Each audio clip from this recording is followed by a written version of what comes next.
May bago ng katuwang ang DSWD o ang Department of Social Welfare and Development sa pag-iimpake ng relief goods para sa mga biktima ng kalamidad. Yan ang mechanized production system mula sa World Food Program.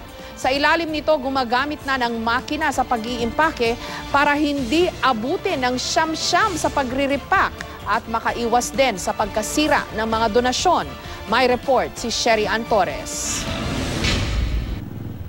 Dahil sa mga nabulok at atrasadong pagdating na relief goods noong Super Typhoon Yolanda, nag-donate ang World Food Program, UK Aid at United Kingdom ng tinatawag na Mechanized Production System para mapabilis ang pagkakamada ng relief goods para sa disaster victims gaya ng sa Bagyong Lando.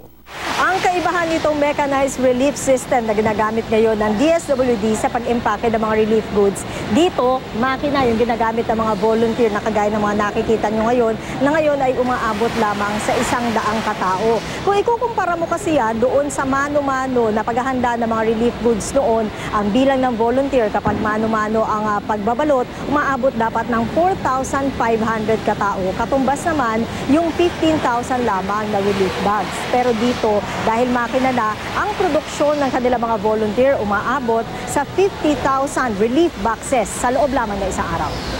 Sa halip na mano-mano, 2 rice bagging machines na ang otomatikong nagkikilo sa bigas. Diretso sa rice conveyor papunta sa packing area. Pagkatapos nito, diretso na sa kahon kasama ang bigas, 4 na sardinas, 4 na corned beef at 6 na sachet ng kape. Inaayos ng case erectors at isinasara pagdating sa packaging conveyor. Kada paleta rin daw na relief goods nilalagyan ng notice kung kailan ang expiry date. Mas streamline yung process, mas bumilis. At saka imagine na kung dati 4,500 volunteers. Right now, kung full operation, ibig sabihin 3 conveyor ang gumagana, kailangan lang natin ng over 100 volunteers para mapagana itong mechanized production system. Ang Pilipinas daw ang kauna-unahan at tanging bansang binigyan ng WFP na Mechanized Production System. At dahil Setyembre lang dumating ang makina, half speed o alalay lang muna ang ginagawang paggamit dito. Kaya may ibang volunteer na mano-mano pa rin nagbabalot. Para makatulong po sa mga katulad din namin na mahirap na nasalansa ng bagyo. Ang mga volunteer sa Mechanized Production System sumasalang muna sa kalahating oras ng briefing at practice. Bawal daw dito ang may mahahabang alahas o kaya'y nakalaylay na buhok o damit na pwedeng sumabit sa makina. We are still in the process of training our people and Lando eventually happened. So talagang right now natetest yung capacity ng ating machines.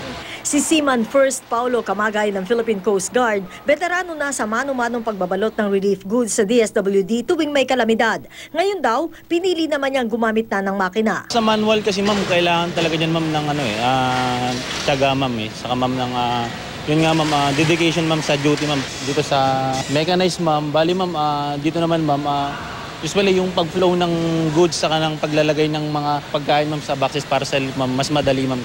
Maliban sa nasa Pasay City, maglalagay din daw ng kaparehong pasilidad sa isa pang lalawigan ang World Food Program. Sherry Ann Torres, GMA News.